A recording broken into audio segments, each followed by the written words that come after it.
చూడండి ఇప్పుడు ఏంటండి ఇది కొత్తగా చెప్తున్నారు. ఆల్రెడీ మాకు మంచితనం ఉంది, ఓర్పు ఉంది, సహనం ఉంది, సద్గుణం ఉంది.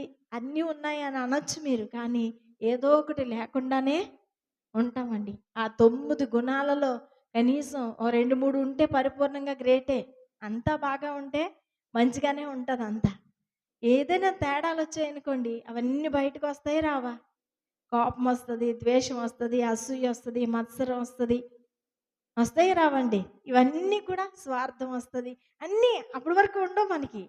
చాలా మంచిగా ఉంటాం. చాలా మంచిగా మాట్లాడుతుంటాం. కొన్నిసార్లు పరిస్థితులు వికటించినప్పుడు, పరిస్థితులు తారుమారైపోయినప్పుడు ఏమైపోద్దంటే, ఎక్కడో లోపల ఎక్కడో ఉంటాయి అవన్నీ.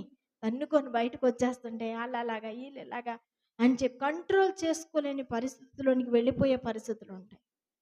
అలా కూడా చేయకుండా ఉండటమే సిద్ధపరచబడటం.